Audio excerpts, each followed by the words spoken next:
Before you know it, the scariest thing in your life that could possibly happen will happen. You'll close a deal, you'll sign about 50 pages, and somebody's going to slide some keys across the table and say, here's your property, good luck. And you're going to say, what do I do now? What do you mean? I have to take care of this property? How do I do that?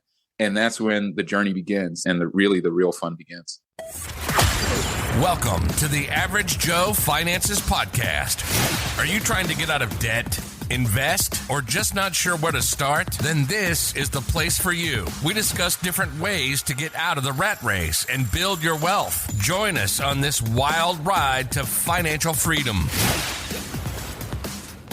Hey, welcome back to the Average Joe Finances Podcast. I'm your host, Mike Cavaggioni, and today's guest is Brian Grimes with 24/7 Cashflow University. Brian, super excited to talk with you today, and especially with what we're going to talk about regarding real estate. Welcome to the show. Thanks for having me. Really appreciate it. Yeah, absolutely. Hey, just to knock things off straight off the bat, I want to ask you the first question I ask everybody that comes on the show, and we want to know more about you.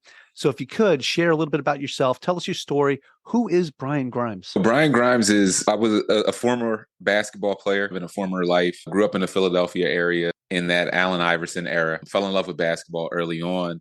Grew to be about 6'5" by 13, 14. So was nationally recruited, nationally ranked. My first high school game was against LeBron James. They flew us out to Akron, Ohio to play at Akron University, sold out crowd. And that was just a super nutty. But I'm very similar. I've had some crazy experiences, but I'm very similar to a lot of the average Joes out there. I did everything right, or what I thought was right. I went to school. I graduated from Columbia University, dotted my I's, crossed my T's, and woke up one day in a cubicle wondering, how did I get here? I thought I did everything right. How did I get here? How long am I going to be stuck here? And what do I need to do to get out? Because I always had this voice in my head that would tell me I'm supposed to be doing more. I was just meant for more than just working a 9 to 5. I wanted to be an entrepreneur. I wanted to be my own boss, control my own destiny, my own lifestyle.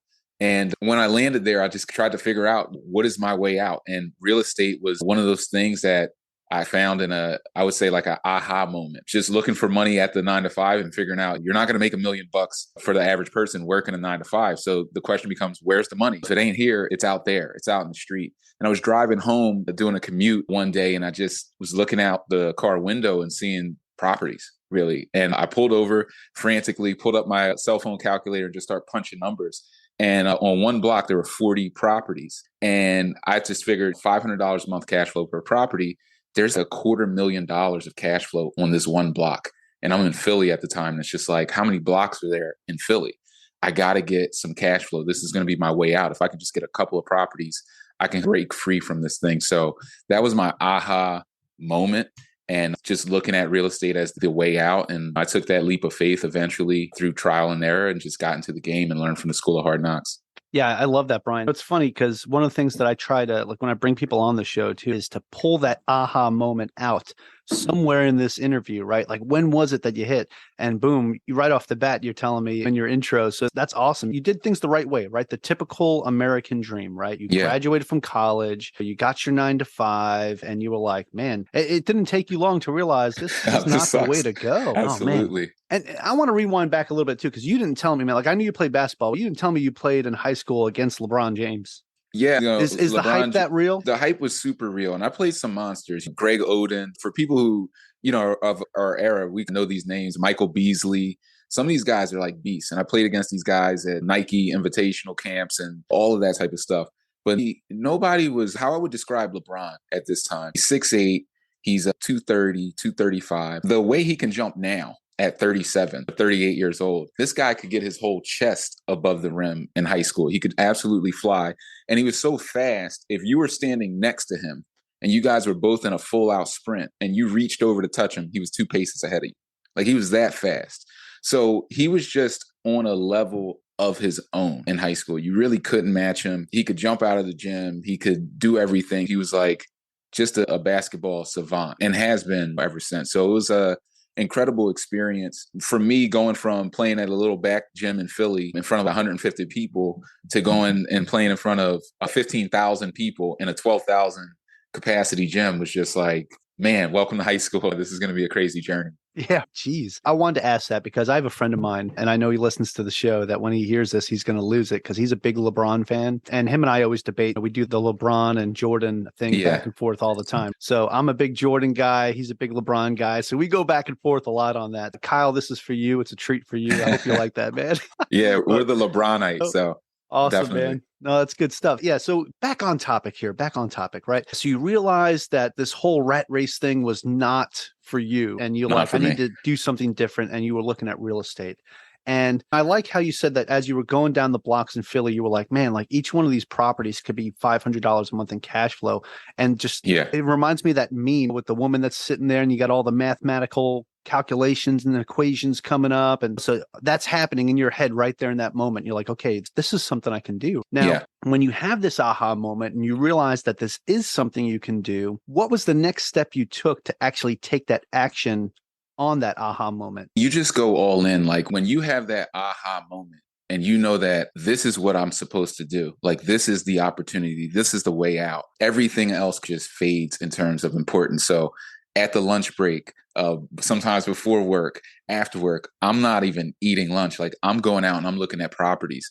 I'm doing everything that I can to take the logical next step to get to my goal. And that's something that we need to know when we're just getting started is you're not going to know how to end up with the property at the end of the day.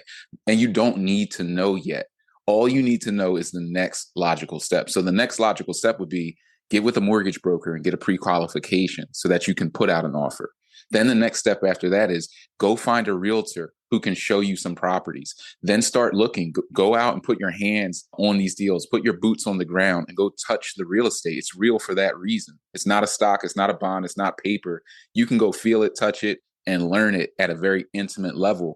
So just taking those basic steps and putting myself in striking distance to even put out an offer, it was just doing the next step and the next step. And after a point in time, you see enough properties, you're going to put out enough offers, and eventually somebody's going to say yes. And you're going to be under contract in a deal. And then you'll go through that title work and that closing process. And before you know it, the scariest thing in your life that could possibly happen will happen. You'll close a deal, you'll sign about 50 pages, and somebody's going to slide some keys across the table and say, here's your property, good luck. And you're going to say, what do I do now? What do you mean? I have to take care of this property? How do I do that?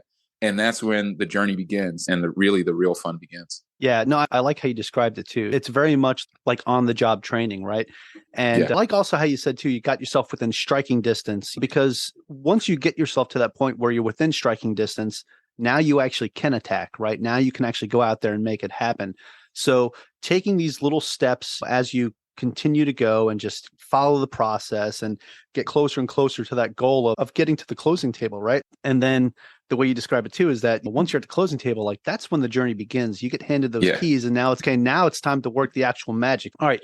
So let's talk about that for a second. So you took your aha moment, you started doing your everything else step by step, methodically, right? As you were going along and figuring out your way of how you want to do this. Now, you in particular, I know you love the BRRRR method, right? So Yeah. is that what you started with right away? Did you find that first property and say, okay, I'm going to like rehab this thing. I'm going to fix it up really nice, refinance it, and then I'm going to cash out and go get another one. How'd that work for you? Absolutely not. So when I started off, I did a house hack, right? So I had my FHA. My goal was to go out and get the best multifamily that I could afford, the biggest deal that I could afford. So I negotiated a seller's assist, like a 3% seller's assist. I ended up putting down all in maybe 5,000 to 7,000 into a duplex that had a unit in the basement that wasn't like a legal unit, but I was going to live in it. And I rent out the top 2 units and I could live for free and make a little bit of cash flow. So I just went turnkey. And that is a good way to go when you're first getting started because you don't know, you don't even know what you don't know. So going into a full gut renovation can be just completely daunting when you haven't even been a landlord for a couple of years and learned that game, the monetization game. So I started off just completely turnkey. And I did that kind of turnkey process where you find a bank-owned property, you put down the 10 and 20%. I did that game until I ran into that roadblock that we all run into, which is if I keep doing this and putting down 20, 30% on every deal, it's going to take me 10 lifetimes to build up a portfolio that is going to allow me to break out of the 9 to 5. So once I ran into that roadblock, I had my second aha moment, which is I'm never going to get there with this strategy. My strategy's flawed. I have to change it. And that change was the BRRRR strategy. All right, fantastic. So you actually started off with a house hack. And so it was a duplex that you turned into a triplex by living in the basement and still renting out the two units. So were you actually cash flowing right away since you were renting out both units? Yeah, I was getting paid. The mortgage is about $800 a month. Each unit would rent for $700 a month. And I'm living in the basement. So you're getting paid to live. Come on, so this is man, that's awesome. Yeah. And for a young guy who's working 100% commission, I'm a financial planner. I'm selling insurance and annuities at this time. Being able to just live for free. This makes you better than, I don't want to say better, but puts you in a better position than 90% of Americans. It puts you in a position where you're not spending money on rent or really a mortgage. You're living for free, or you're getting paid to live. And when you get paid to live, everything changes for you. You can save every penny you earn and put it into more deals that produce more cash flow and continue to break yourself out of the 9-to-5 and build wealth, true long-term wealth. Yeah, absolutely. Because you're now at a point where you're stress-free, right? You're living a stress-free life. You don't have to worry about, oh, can I make my mortgage payment? Yeah, you can make your mortgage payment because your tenants are making it for you. And you're still pocketing some cash out of that. So you got money for some groceries and some utilities or whatever you need. So yeah, that's what a great first property to get into. And then you said you had your second aha moment where you realized, okay, if I want to scale, if I want to keep doing this, I can't just keep dropping 20-25% down on these investment properties. So that's when you started looking at BRRRR, right? Because you were like, hey, I could buy this property, fix it up. I'll buy an ugly looking house in a pretty nice neighborhood or a decent neighborhood, right? And get it up to par with the rest of the home so the value catches up or exceeds it, right? Cash out refinance. Now you got your money back to go rinse and repeat and do it again. Tell me what that first BRRRR deal was like for you. It was not as rosy as we just mapped it out, but the learning was, it never is. And that is the golden key. But it definitely was extremely educational. So I got inspired, right? I go on, I'm digging on YouTube, and YouTube is not as built out, as it is now. So I find some guy and he's flipping Philly. Like he's going in and he's doing heavy, deep rehabs. He's buying properties from the sheriff's sale for $2,000-$3,000. And he's going in and just full gutting these things. So he's got these videos up where he opens the door for the first time. And it's like the roof's caved, the roof's in like the basement and it's just a puddle of water. And he's blowing the bricks off. He's cutting the roof off. He's doing everything and full gut renovating. And it inspired me. I started doing that. I bought 3 shells on one block right by LaSalle University, one of the big 5 universities in Philly. And one was a burnout, one was a tear down, and one was just a shell. Raised some money, partnered up with somebody to do this, hired some contractors who gave the best, the cheapest bid out there. And when you get the cheapest contractor, you get what you paid for. They ended up burning us, running off with $40,000. And then that was when that third, we'll call it the third light bulb went off, which is if I'm going to survive this BRRRR strategy game, I have to take ultimate control. I have to cut out middlemen. I have to learn the rehab game. I have to know what every screw, nail, cost, and everything that goes into these properties, the timelines. I have to basically become the GC if I want to win in this game. And it was good that experience happened early on and on a smaller scale, because that's exactly what happened. I ended up becoming the GC for my projects, managing everything directly, buying materials and managing labor and paying that directly. And that was the major key to scaling up successfully and being able to produce massive profits with the BRRRR strategy. Yeah, that's a great point. And a lot of people, like when I talk to them, especially on their first deal that they're actually doing contract work on, a lot of times people get burned because they feel like I'm going to go with the cheapest contract because I want to try to save as much money as possible to get as much profit as possible. And a lot of times, like you said, you get what you pay for, right? Yeah. And that's very unfortunate, man, that they ran off with 40 grand. That's one of those horror stories that you hear all the time, and it's real. So for those of you that are listening, pay attention here. Don't just go with the cheapest guy. Go with someone that you know has a good track record and that you can trust. But yeah, so Brian, I need to educate myself on the actual construction side here. I need to learn how much this stuff really costs, what type of materials are really going to be needed, basically turning yourself into the GC. I even see you got that hard hat in the background back there. Is that to remind you like, hey man, remember that, this is the stuff you need to know. But so you had to go and learn all that stuff just to make sure that in the future, you're not going to get burned again. So I think that's huge that you took that time to say, hey, let's have a tactical pause real quick. I need to learn something. I need to make sure I know what's going on here so this doesn't happen again. Kudos to you for recognizing that right away off that first deal, because sometimes it takes people a couple times where it's, man, what the hell am I doing wrong? And how do I keep getting screwed out of these deals and losing this money? Yeah. So you learned the first time right away. So that's good, man. All right. So after you learned that hard lesson, that expensive education, that's what we call it in real estate when something like this happens, right? It's an expensive education. So once you got educated, what did the next deal look like? So the next deal, it was similar, right? There wasn't really a problem with the deal. It was the approach to the deal. So the next deals were all similar. Buying as low as we can. So where I like to operate is in what I call the developers. So a developer spread means, can I buy properties for $30,000, $40,000 in shell condition that'll have an after repair value of $230,000 or $240,000? So I have a $200,000 spread that I'm operating within. I know, because I essentially became the GC, that I can control the labor and materials and rehab these properties full gut renovation style for about $100K, maybe $110,000. So if I buy it for 30, put 110 in, I'm in at 140 and it's worth 240.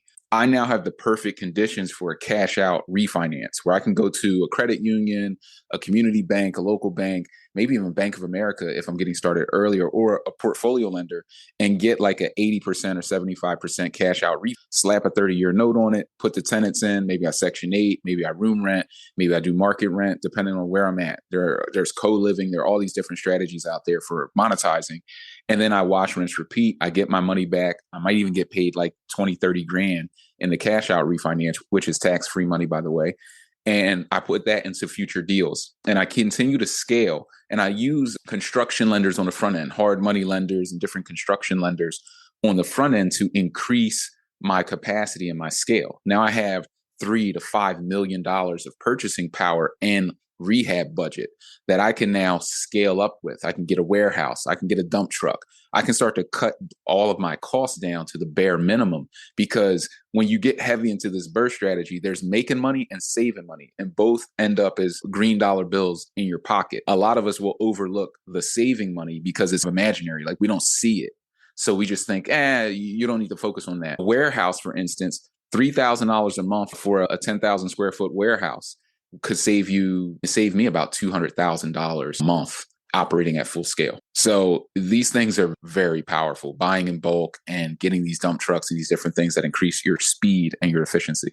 Yeah, that's a very fair point. You'd mentioned, though, that there's several strategies, right? Once you renovate the property and how to rent it out. And I want to get to that, but I also want to point out something else that you said, too, where you mentioned that when you refinance the property and you get that cash back, that's tax-free money. So turn around, if you were flipping that property, right, and had this $100,000 spread and you sell it for $100,000 profit, you're not getting $100,000 in profit. You're paying some nasty capital gains on that too, right? Doing it this way, now, not only did you get a nice chunk of that change back, that cash back to you, tax-free, but at the same time, you now have a cash flowing asset that you put tenants in, and that you get to keep and watch it appreciate and go up in value over the next couple of years. Yeah. That's huge.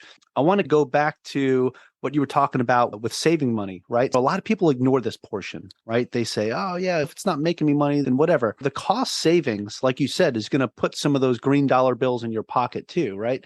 And it sounds like you've learned that early on. Yeah. And actually, there's a lot of things you learned early on too, including the multiple strategies on how to put tenants in a property. So actually, I want to touch on that too. But first, let's talk about the savings piece. So what are some things that you realize that you can do, like little changes that you can make on the properties and things like that, that are cost-effective savings for you that actually puts more money in your pocket in the future? We'll get back to the show after a brief break. What's going on, Average Joes?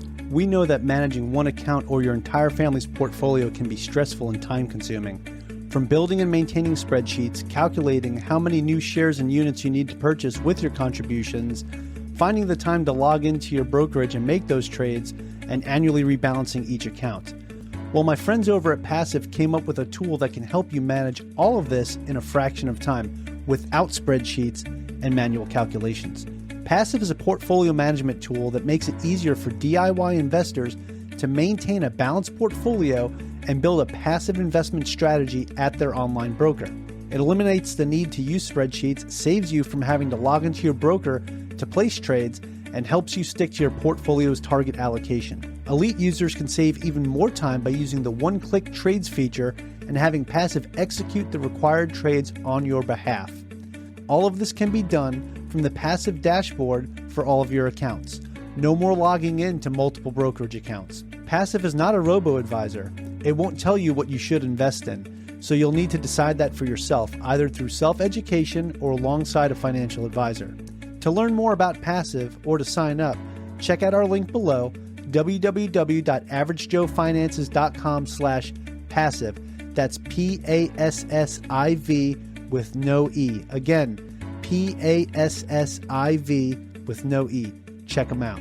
What's going on, everybody? So I know there's a lot of busy individuals out there like myself. I find myself sometimes struggling with time management when I'm dealing with things with my blog, my podcast, managing my social media accounts. Sometimes it can be really taxing and time consuming. So one of the things I started doing recently that has been super helpful is outsourcing some of this work to subcontractors and freelancers. And I'm doing that through a website called Fiverr. I have a link in the podcast description below that will take you to Fiverr and give you a discount up to $100 off your first order with them. Check it out. It's been a lifesaver for me. It's been saving me a lot of time and a lot of stress, and I really think it could do the same for you. Check out the link below or go to www.averagejoefinances.com/Fiverr, FIVERR. Let's get back to today's episode. Yeah, little changes in terms of rehab. I mean, you can create streamlined processes. So like a modern property will have hardwood flooring. So you might run the hardwood floor from the living room through the kitchen, even into the bathroom, put a nice trim around it. And that allows your speed to increase. So money, they say speed is money in real estate. The saying is, if you lose a day, you lose an hour, couple hours, you lose a day. You lose a couple days, you lose a week. You lose a week, you lose a month in real estate and rehab. So it's all about speed, and speed is the money. And as you start pushing your crew, you're going to maximize their speed by sending like property inspectors at them and different things at them to keep everybody on their toes and control the environment. Just like a sports coach is going to try to control the team environment. We like to run, we like to push the ball. So you're running sprints in practice, right? You're not just walking the ball up the court in practice. You're controlling that environment. So you try to speed up your contractors first, and that's iteration one. And then you speed them up and you realize they can't go any faster by themselves. So you have to get efficiencies, dump trucks, inspectors, warehouses. Why is the warehouse important? Not only can you buy in bulk, and that's a savings. You're getting like 30 to 40% discounts by buying in bulk, but by having your own little Home Depot where guys aren't spending 2 hours in a line at the pro desk at Home Depot to order things and then take them to the job. When you can get those things out to your job sites in 15 minutes and beat traffic in the morning, and there's always materials there so guys can always work at their maximum speed, you now increase your efficiency, your production, and how quick you can turn tables. So you have to think like a chef with this game. If you're a chef and I'm a chef and we both have a restaurant, we're across the street from each other and we both have a line out the corner and we're trying to compete who can make the most money. If I can fix food and flip those tables, somebody comes in, they order, I get the food to them in 10 minutes, they eat, they're out the door in an hour. And it takes you 2 hours. I can flip more tables in a night than you. So I can run 8 dinner services and you can run 4. I'm making more money than you. Period. So the speed and that efficiency allows you to do more deals in the same amount of time, just make more money. And it just cuts down your labor costs when you're paying guys by the day. So there's just so much savings. As I dove into this, every efficiency I created was focused on speeding up my guys and then speeding up my systems and then saving in terms of bulk, buying at bulk and just creating these different relationships. Even at bulk, you can negotiate a lender down on their pricing. So I'll even take it there. Here's a quick tip. There are no fixed prices in real estate. Everything's negotiable, even with the lender. You can sit down with the lender and say, I don't like that origination fee. You might not like it, but you're moving a $150,000 single family house and I'm moving 10 of them. I'm moving 1.5 million. So they got to talk to me and they got to waive that fee. So as you do everything in bulk, the red carpet continues to roll out to you and you can do more damage. So I learned that early on and then focused on scale and efficiency. The whole scale and efficiency portion of that is what gets you to that point, right? You were able to grow your business to this point where it's become its own self-sufficient beast, right? Yeah. Now you have your own warehouse. So you have time and cost savings because you're buying in bulk. Your contractors have one spot where they go to get everything. They don't have to take all these different trips to different warehouses and different places where, oh, hey, they didn't have the part I needed. So now I got to go to this one over here. No, you got everything right there in house. And I think it's pretty safe to assume, and I'm going to assume here, but when you do your renovations, that you're doing pretty much the same thing in every single property so that you will always have that material because you're always buying that stuff in bulk. So there is no worry about, we didn't have this exact countertop or we didn't have this exact cabinet structure. You have all that stuff set up. That's pretty awesome, man. That these efficiencies that you build. Okay, so that's one way to save a lot of money and a lot of time. And like you said before too, like actually saving the time is probably one of the biggest cost savings that you're going to get because you lose a couple days, you lose a week, then you lose a month. And that's that. You're right. That's how it works, man. That's how it works. Yeah. Okay. So moving on to tenant placement, right? Yeah. You had mentioned that there are a couple different ways to place a tenant in the properties. You had mentioned the regular, just having a month-to-month tenant. You had mentioned Section 8. You had mentioned rented out by the room or cohabitation, right? Yeah. And I've seen a lot of that actually. There was a conference I went to earlier this year, and there was a whole breakout session on that, on cohab rentals, which was it's the trend. Mind-boggling when you looked at it because of the amount of cash flow one property can make. Oh, yeah. You only need a couple and you're good. You're done. So, you're done. Yeah. So can you tell us about that a little bit? What are some of the different strategies that you've looked at when you place tenants? And are there specific areas where you do things differently? Yeah. So talk about kind of iterations. Like this whole real estate game is a game of growth and iterating, getting better and improving on your product. So first, when I started doing the BRRRR strategy, it was, let's just play it safe. We're going to do like Section 8. So you buy a 3-bed, 1-bath, you spit shine it, you go find a 3-bed voucher holder, you put them in it, done. You get your cash flow. Then you start getting a little bit smarter. We start doing what we'd call like a kitchen flip. So your traditional row home, and I do this a lot in row home cities, it's you open the front door, you're in a living room, then you have the dining room, and then a kitchen in the back. So we'll start doing kitchen flips. We'll flip the kitchen from the back of the house into the dining room in the middle. And then in the back, we'll put another bedroom on the first floor. So now I turn a 3-bed, 1-bath into a 4-bed, 1-bath. Sometimes I'll turn it into a 4-bed, 2-bath. And that increased my cash flow. So now I can rent that out to a 4-bed voucher holder and increase my cash flow. And then you will continue to iterate there. Then you can get away from Section 8. Section 8 it's great, but it can have some headaches in terms of inspections and how slow it is. So as you're trying to scale a operation, the Section 8 might actually move too slow on the tenanting side. So you'll start to look at co-living. Now, co-living, what do I do there? Well, I iterate even further. Instead of just a kitchen flip, why don't I just blow up the whole house? Why don't I take this 3-bed, 1-bath, which I could room rent. I could rent those rooms for maybe $565. But who wants to live in a room rental anyway? And who wants that headache, right? What kind of tenants can I get to cohabitate in that manner? There are some areas where you do it. If you do it in the center city or the super A-class neighborhoods, you can get some really good tenants that'll do that, and younger tenants. But what if I just want to do it for a working class person, somebody who I'm creating like an affordable housing unit for? You get crafty and you take a 3-bed, 1-bath, you full gut it, and you rebuild it into 3 beds, 3 baths. Each bedroom has its own bathroom that's only accessible through the bedroom. So it's like a master suite with a stack washer dryer in the bathroom, stand-up shower, glass enclosure, nice 24-inch vanity, nice mirrors, has everything. It's starting to feel like a studio. And I take that kitchen, I flip it all the way to the front of the property. So now they have this eat-in, kitchen, shared space, common area, and their own little studio that'll rent out for about $725, $750 a month. In terms of cash flow, the typical 3-bed, 1-bath will rent for about $1,250 a month. Co-living property, 3-bed, 3-bath, each unit renting for about $750 a month. That's $2,250 a month. So I increased my cash flow off of that property by $1,000 a month. And I can do that within the single family ordinance in a city like Philly. In Baltimore, I could do that with 4 people non-related by blood. In Atlanta and parts of Florida, I can do it with 6 people.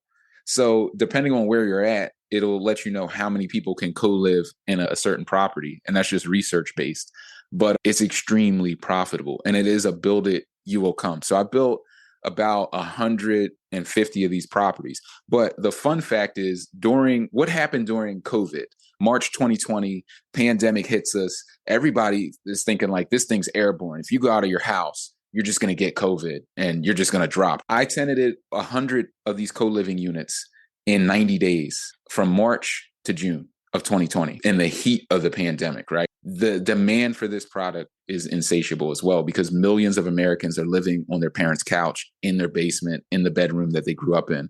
So creating this product creates an affordable housing product that doesn't need vouchers, doesn't need low income housing tax credits, doesn't need anything, doesn't have Section 8 inspectors breathing down your neck.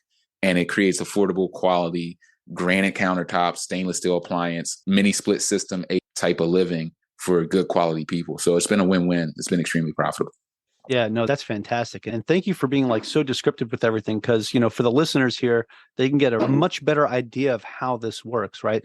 Now, I got to take a whole, I guess, like small course on this when I was at this conference. And it was amazing because that's actually one of the places that they were investing was like down in Atlanta and in Florida and stuff where they were doing like 5-6 bedroom homes and adding the bathrooms and everything. It was just insane with how they were doing it.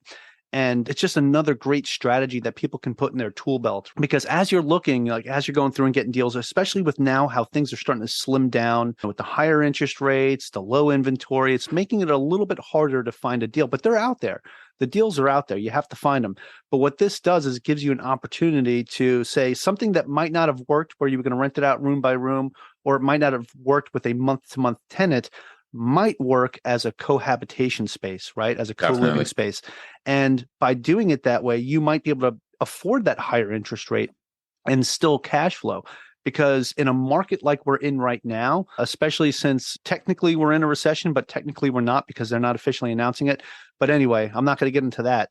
But with the current market we're in right now, cash flow is king. And that should be the focus for everybody. Don't buy an asset that's not going to cash flow. Right now is not the time to buy for appreciation. It is not the time to buy for appreciation. So what you're doing and your strategy from the beginning has been like A+ to make it happen. So Brian, that's awesome, man.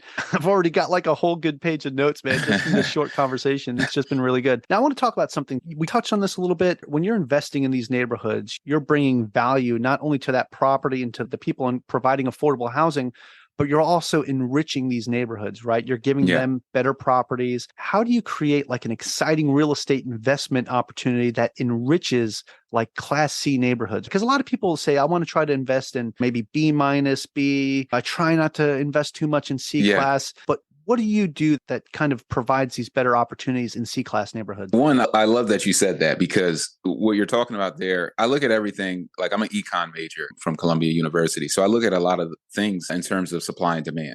So when I hear people saying, I'm looking for B-, maybe C+, I dive head first into the C class because there's less competition, less people know how to navigate it. And that usually means wider profit spreads for the people who do. So less competition. The key to C class, and I had to think about this a lot because one, I grew up in a C class neighborhood. I know how to navigate it and it just comes naturally to me. But what's the key to C class investing? The key is volume. The key is volume, meaning I can go on one block and I can buy 3 properties in a C class neighborhood. It's not really easy to do that in a B neighborhood. Definitely pretty hard to do it in that class neighborhood because they don't have the volume block by block.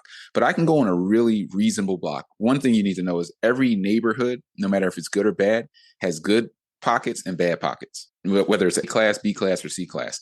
So even in a C class, there's some great blocks. I can go on a good block in a C class neighborhood, buy 2 or 3 properties that are so close you could throw a football to from one to the other if you're standing at one and catch it at the other. And now I can create atmosphere.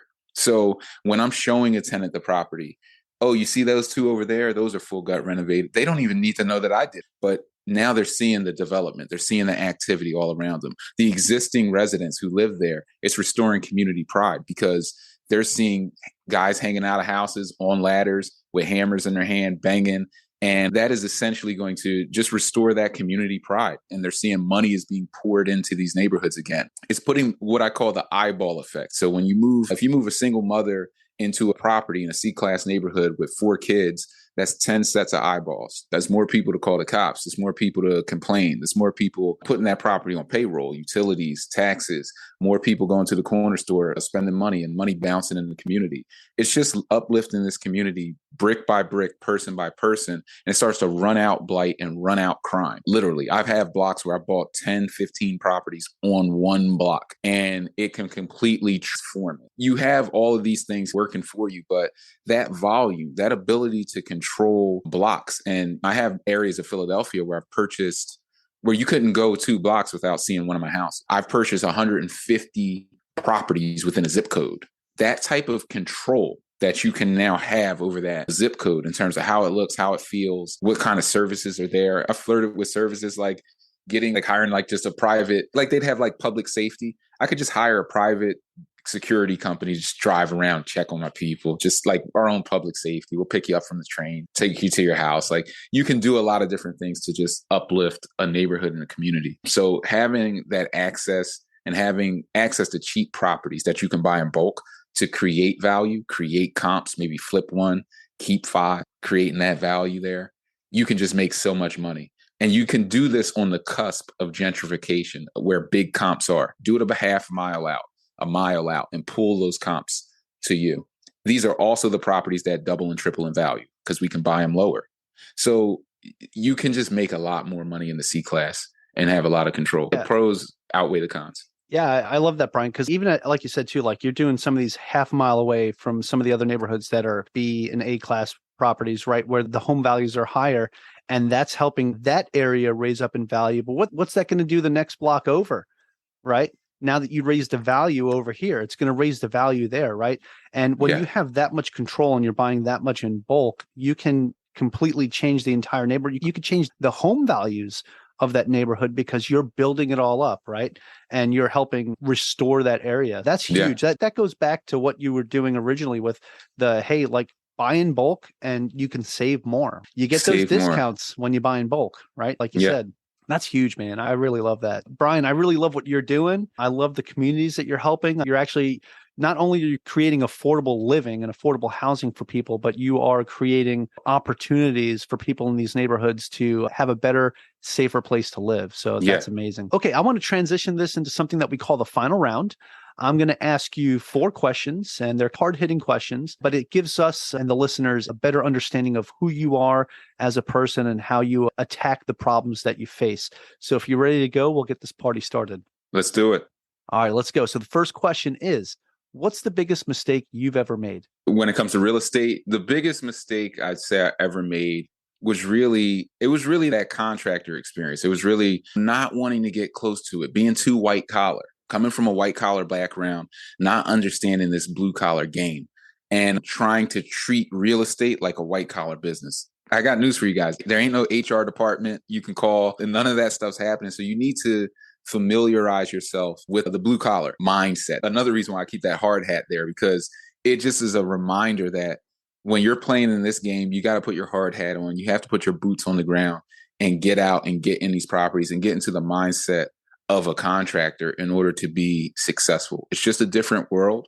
There's a different jargon, but anybody can do it. You don't need a degree to do it. You don't need a ton of cash to do it. You just need a ton of knowledge and experience. And the best way to get that is to just get out there and make it happen. Yeah, Brian, love that. Mindset is huge. We didn't even really touch on that too much, but I know your mindset, man, you're where you need to be. That's 100% fact. Yeah. Okay. All right. So the next question I want to ask you is, what is something that you've learned that you wish you knew when you first got started? I wish I knew that there's not a real way to cut corners, right? So when I first started, one iteration we didn't talk about is what I'll call is like the lipstick iteration, where it's like, you're just going to go and we're going to touch up this property. We're going to try to save everything. What can we save? Let's not get rid of anything that we don't have to. And it's completely the wrong mindset. I would call even 99% of the time is you go in with the mindset, I'm going to save everything, which means the deal's only going to make sense if you can save everything.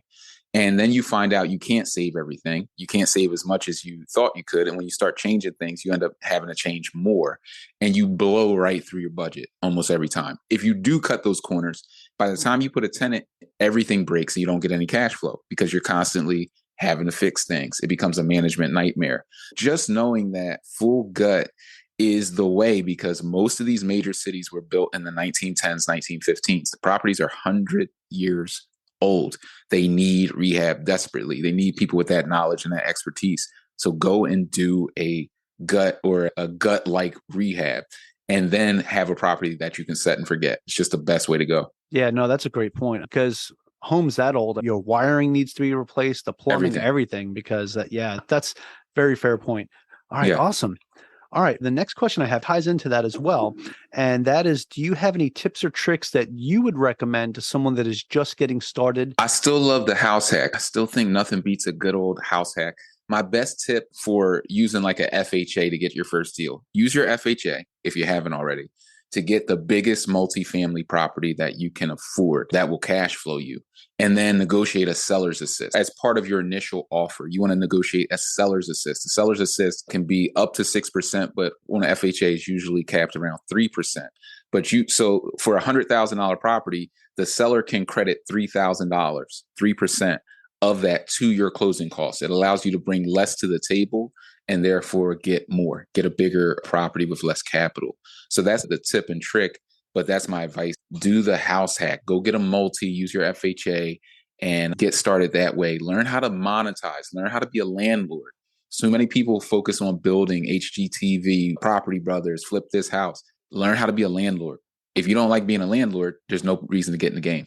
So don't go for the building first. Learn how to be a landlord and monetize. And then if you love it, then keep going. Yeah, Brian, that is a fair point. And you know what? I wrote that down before too. And I was just looking at that with what you were saying about the whole house hacking experience itself in general. And when you did your first house hack, that seller credit that you negotiated, I wanted to ask you this. So I'm going to go off beat here for a second, but with that being your first deal, how did you know to ask for that? Being a student of the game, I definitely had buddies who were in the game and we're constantly talking, but just being a research nut and something came across my desk and seller's assist, what is that? How can I use that? And then asking the realtor, what is a seller's assist? How can I use it? How much can I do? Can I ask for 10%? Can I get a house for free? Where's the limit to this thing? And just exploring. So I just stumbled upon it in conversation and putting out offers and learning and putting out an offer and then trying to add a seller assist and then having my realtor say, no, you can't do that. You already offered. You can't add it after the fact. So you just learn the process through,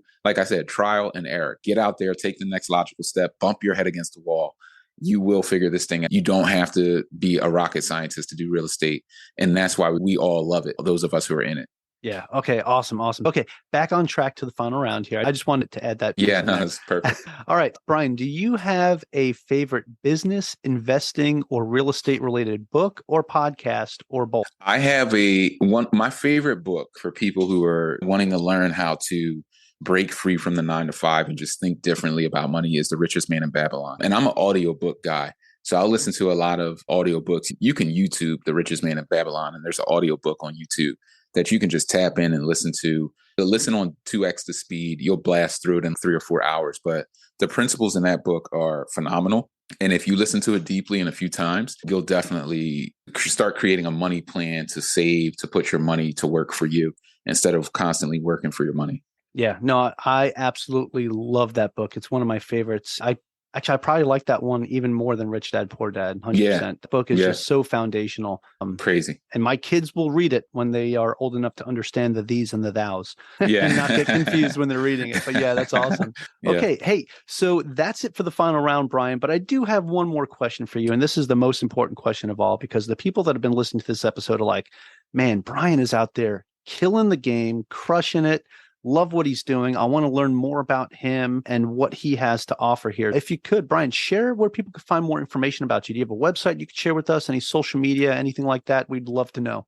Yeah, so I'm pretty easy to get a hold of on social media. If you're an Instagrammer, you can find me Brian Grimes _247 CFU for the Cashflow University. You can find me on LinkedIn, Brian Grimes Real Estate. You can find me on Facebook, Brian Grimes. You can find me on YouTube, Brian Loves Cashflow. And that's easy to remember because I love cashflow. If you want to tap into my free training, I put together a free real estate training for you guys that'll show you how to acquire properties for pennies on a dollar all across the country. You can tap into that at www.workwithgrind.com/cashflow. And if you find me through any of the social media platforms, TikTok is Brian Grimes as well, you can backlink to that free training as well. Hop on a phone call with me one-on-one. We'll talk about how you can get started in real estate. You can tap into my VIP mentorship program as well. So that's all available for you guys. We also have a program where we're building properties for some of our students in Philadelphia. So we're building properties, deep BRRRR strategy, full gut renovations on big multifamily properties for our students. And we have some people even from outside of the country, from your neck of the woods, Mike, from Hawaii all the way through Canada. all the way down south and all along the East Coast. We're building properties for people. You definitely tap into that if you're looking to get some good cash flow built, but you're still at the 9 to 5. You don't have time to really tap in and do this thing like I do it. Yeah, Brian, absolutely love that. So everybody that's listening, that's where you could find Brian Grimes. Go check him out on social media. Go check out his website. Go check out his course. And we'll make sure we make it easy for you. All those links will be in the show notes. And all you got to do is copy and paste or click away, but don't do it if you're driving. But hey, Brian, this has been an absolute treat, man. I feel like this was a great interview. I had a great time talking with you, just hearing your story, seeing what you're doing. You're killing it, man. You're absolutely killing it. So thanks again for joining us on the show. No, thanks for having me. I really, like I said before, I really appreciate it. And it's a pleasure. Pleasure was all mine. All right, brother. Aloha from Hawaii. Thank you for making it to the end of this episode. Greatly appreciate you being here with me today on the Average Joe Finances podcast. If you haven't done so yet, make this the episode that you go leave us a 5-star rating or subscribe to our YouTube channel. The Average Joe Finances podcast is for informational and entertainment purposes only. Have an outstanding day. Thanks for listening to the Average Joe Finances podcast, your source for beating debt, saving money, and investing. Learn more at averagejoefinances.com.